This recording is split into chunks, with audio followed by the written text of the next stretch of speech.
I still remember the sound of the knock. 3 sharp raps on my apartment door at 11:30 on a Tuesday night. I wasn't expecting anyone. I'd just gotten home from my shift at the bookstore, still had my name tag clipped to my shirt, and I was halfway through microwaving leftover pad thai when I heard it. When I opened the door, there was Adrian standing in the hallway with a suitcase at his feet, and rain dripping from his hair onto my welcome mat. His eyes were red. Not like he'd been crying, but like he'd been trying really hard not to cry for a very long time. He looked at me and said, "They made me choose." And I knew. I knew without him saying another word that everything was about to change. Let me back up. Adrian and I met 2 years ago during orientation week at Portland State. We were both transfer students, both a little too old for the whole icebreaker game scene, and we ended up sitting next to each other during some mandatory seminar about campus resources. He made a joke under his breath about the presentation slides being from 2007, and I laughed so hard I snorted, which made him laugh, and that was it. We were friends, easy friends, the kind where you don't have to try. We studied together at the library, got coffee between classes, texted each other stupid memes at 2 a.m. He was studying engineering, I was doing English lit, and somehow we just fit. For the longest time, that's all it was. Friendship. I'd had a girlfriend freshman year at community college, broke up amicably when we realised we wanted different things. I dated a girl named Sophie for a few months junior year. It was fine, nice even. But there was always something missing, something I couldn't quite name. And then there was Adrian. Adrian with his crooked smile and the way he pushed his glasses up his nose when he was concentrating. Adrian who remembered how I took my coffee and always texted me when he saw dogs on campus, because he knew they made me happy. Adrian who I thought about a little too much, a little too often, in ways that friends probably shouldn't think about each other. I didn't let myself examine it too closely. Adrian had a girlfriend, Maya. They'd been together since high school on and off. She went to school in Seattle, so it was long distance, but he talked about her sometimes, mentioned visiting her on weekends, posted pictures of them together on Instagram, and I told myself that the weird twist in my stomach when I saw those pictures was just regular friend stuff, wanting him to be happy, supporting him, nothing more. But then little things started happening, moments that felt like more than friendship, even though neither of us acknowledged them, like the time we stayed up all night studying for finals in his dorm room, and around 4 a.m. we were both so exhausted we just collapsed on his bed, and I woke up with his arm draped across my chest and our legs tangled together. We didn't talk about it, just got up, made coffee, went back to studying, or the night we got drunk at his roommate's birthday party, and walked home together through the empty streets, and he grabbed my hand to pull me out of the way of a cyclist and then just kept holding it for 3 blocks until we reached his building. Or the way he looked at me sometimes when he thought I wasn't paying attention. This soft, searching look that made my heart do things I didn't want to think about. I started noticing other things too. How aware I was of him physically. The way my skin felt electric when he touched my shoulder. How I could smell his cologne when he sat close to me in the library. The shape of his hands, the curve of his neck. The way his t-shirts fit across his shoulders. I'd catch myself staring and have to physically look away. And sometimes I'd catch him staring too. We were circling something, both of us, neither willing to name it. Maybe because naming it would make it real, would force us to deal with what it meant. Things shifted last spring. Maya broke up with him. He showed up at my apartment on a Saturday afternoon, and I could tell immediately something was wrong. His whole body was tense, his jaw tight. He didn't even say hello, just walked in and sat on my couch and said, she ended it. Said she met someone else, someone in Seattle, someone she could actually see more than twice a month. I sat next to him, close enough that our knees touched, and I didn't know what to say. I'm sorry felt inadequate. Part of me, a part I wasn't proud of, felt a tiny spark of something that might have been hope, which made me feel like a terrible person. So I just sat with him, put on a movie neither of us watched, ordered pizza, let him talk when he wanted to talk and be quiet when he didn't. After that, we got closer, spent even more time together. He started coming over to my place more often. We'd cook dinner together, terrible pasta dishes and burnt grilled cheese, and we'd eat on my couch watching whatever show we were binge-watching that week. He'd fall asleep there sometimes, his head tipped back against the cushions, and I'd watch him sleep and feel this overwhelming tenderness that scared me. I was falling for him. Had probably been falling for him for months, maybe longer, and I didn't know what to do about it, because Adrian was straight, or I thought he was. And even if he wasn't, even if there was a chance, I couldn't risk losing him. Our friendship meant too much. Summer came. He went home to Eugene to stay with his family. I got a job at the bookstore and sublet a cheaper apartment near campus. We texted constantly, called each other late at night when we couldn't sleep. He told me about helping his dad with renovation projects, about dinners with his very Catholic, very traditional family, about his mum asking when he was going to find a nice girl to settle down with, about feeling like he couldn't breathe in that house. I told him about the weird customers at the bookstore, about my own parents, who I loved, but who didn't really understand why I wanted to study literature instead of something practical, about missing him. I actually said that, I miss you, and he said, I miss you too, Logan. God, I miss you so much. When fall semester started, something was different. I felt it the moment I saw him again. We met up at our usual coffee shop, and when he walked in and saw me, his whole face lit up. He hugged me, tight and long, and when he pulled back, he kept his hands on my arms and just looked at me. Really looked at me. There was something in his eyes I'd never seen before. Something vulnerable and scared and hopeful all at once. We sat down with our coffees and tried to catch up, but the conversation felt stilted, charged, like we were both dancing around something enormous. It was a week later when it happened. We were at his apartment, his new apartment that he was sharing with two other guys who were both out that night. We'd picked up Thai food and were eating it straight from the containers, sitting on his floor because he hadn't bought a coffee table yet. Some indie playlist was shuffling through his speakers. He was telling me a story about his roommate's disastrous first date, making me laugh, and then suddenly he stopped mid-sentence, just stopped, and looked at me, and the air between us felt thick, heavy. Logan, he said. His voice was quiet, serious. I need to tell you something. And my heart started racing because I knew. Somehow I knew what he was going to say, and I was terrified and exhilarated and completely unprepared. He set down his food, wiped his hands on his jeans. He wouldn't meet my eyes. I've been thinking, he said, all summer. I couldn't stop thinking. About us. About you. And I don't know how to say this. I've never said this out loud before, but I think I'm not straight. I think I might be. He paused, took a shaky breath. I think I'm in love with you. The world stopped. Actually stopped. I couldn't hear the music anymore. Couldn't hear anything except the blood rushing in my ears. He finally looked up at me, and his eyes were so scared, so vulnerable, and I realized I was supposed to say something. That he'd just laid himself completely bare and was waiting for me to respond. And I wanted to say something perfect, something worthy of his courage, but all that came out was, "Oh, thank God," which made him laugh, this surprised, relieved laugh, and then I was moving closer and so was he, and then we were kissing. I'd kissed people before, but not like this, nothing like this. His hand cupped my jaw, gentle and sure, and I could feel him trembling. Or maybe I was trembling. Probably both of us. It was soft and sweet and felt like coming home, like finding something I didn't know I'd been searching for. When we pulled apart, we were both breathing hard, and he rested his forehead against mine and whispered, "I was so scared. I was so scared you didn't feel the same way." And I laughed and kissed him again and said, "Are you kidding? I've been gone for you for months." We talked for hours that night about everything. He told me about growing up in a conservative family in a small religious community where being anything other than straight wasn't an option. About dating Maya because that's what he was supposed to do, what was expected. About slowly realizing over the past year that what he felt for me was different from anything he'd felt before. About being terrified of that realization. About spending all summer trying to pray it away, trying to convince himself it was just a phase or confusion, and finally accepting that it wasn't. That he was bisexual. That he loved me. Really loved me.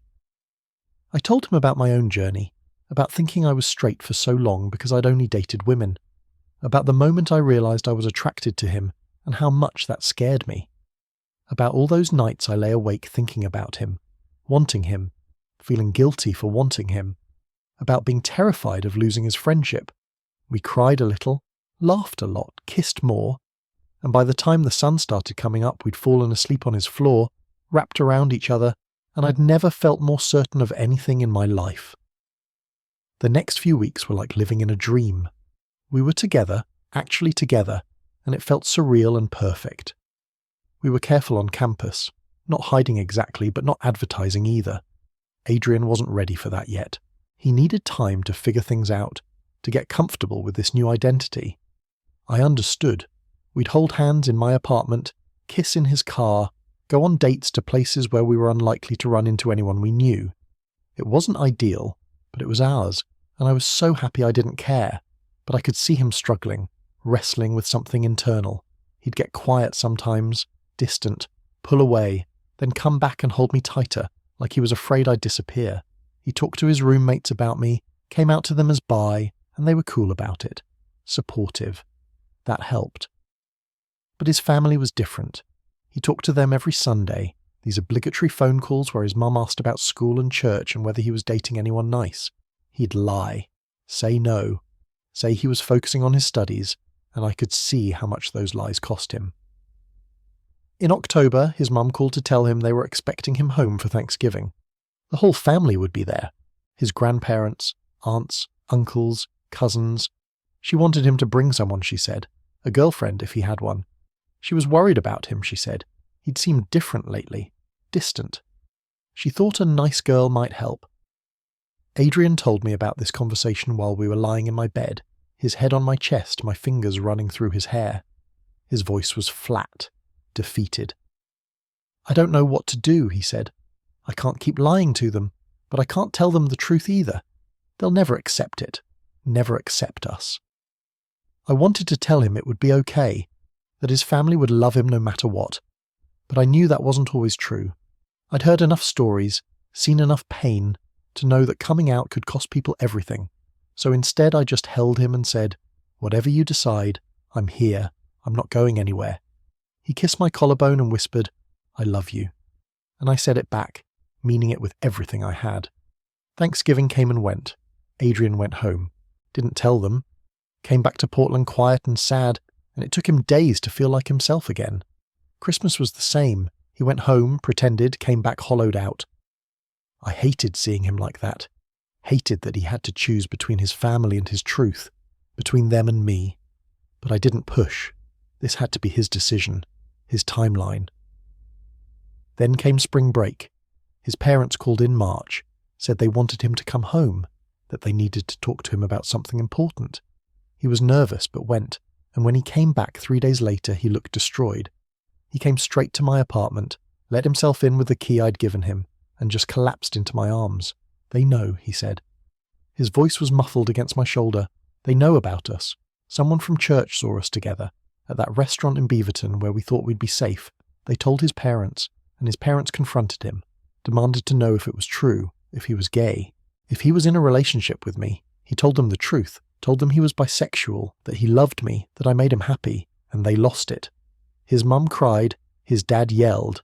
They told him it was a sin, that he was throwing his life away, that he needed to end it with me, needed to get counselling, needed to come back to the church and pray for forgiveness.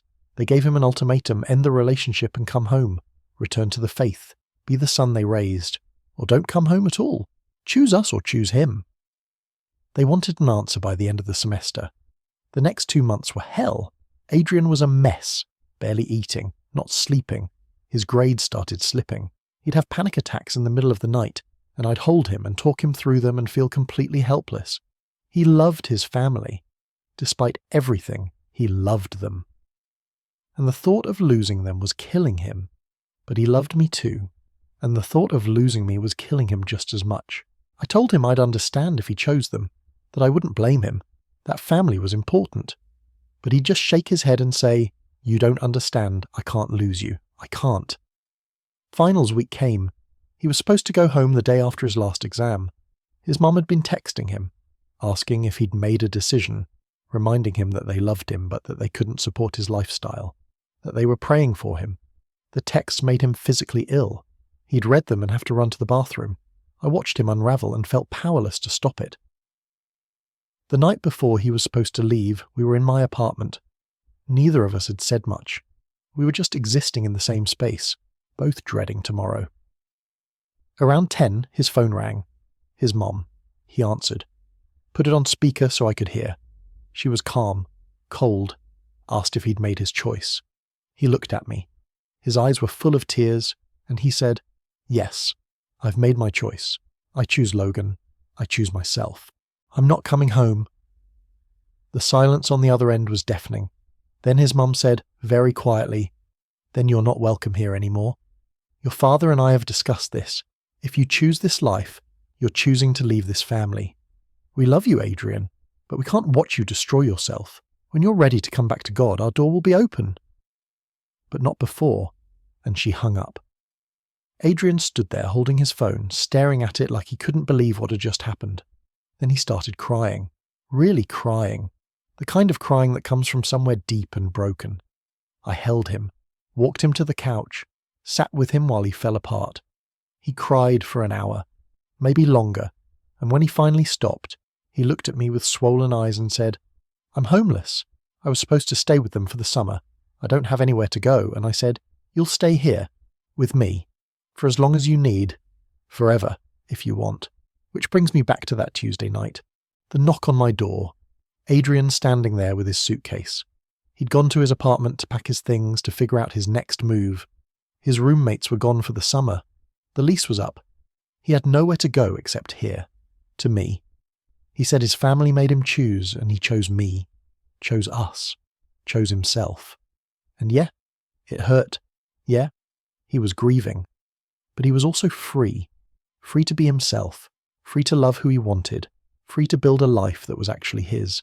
That was 3 months ago. Adrian lives with me now. We turned my 1-bedroom into our 1-bedroom. He got a summer internship at an engineering firm downtown. I'm still at the bookstore. We're figuring it out, day by day. Some days are hard. He misses his family. Wonders if he made the right choice. Looks at his phone, hoping for a text that never comes. On those days, I hold him and remind him that he's not alone, that he has me, that he's building a new family, chosen family, people who love him exactly as he is. Other days are good. Really good. We cook dinner together, watch movies, go on actual dates in public, holding hands, not caring who sees. He smiles more now, laughs easier. He's starting to look like himself again, the version of himself he was always meant to be. We talk about the future sometimes, about getting a bigger place, about what happens after graduation, about maybe getting married someday, if that's something we both want.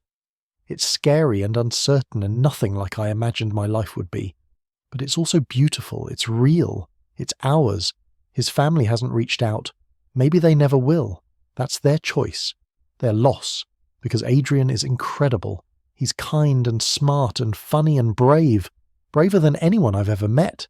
It takes courage to choose yourself when the cost is so high, to choose love over fear, to choose authenticity over approval. He did that. He's doing that every single day. And I get to be part of that journey. I get to love him and be loved by him. I get to build a life with him. So yeah, he showed up at my doorstep with a suitcase, said his family made him choose, and he chose me, chose us, chose a future where he doesn't have to hide or pretend or apologize for who he loves. It wasn't the easy choice, it wasn't the safe choice, but it was the right choice. For him, for us, for the life we're building together. And every day I wake up next to him, I'm grateful. Grateful that he had the courage to be honest, grateful that he chose love, grateful that I get to be his home now, that we get to be each other's home, and that's worth everything.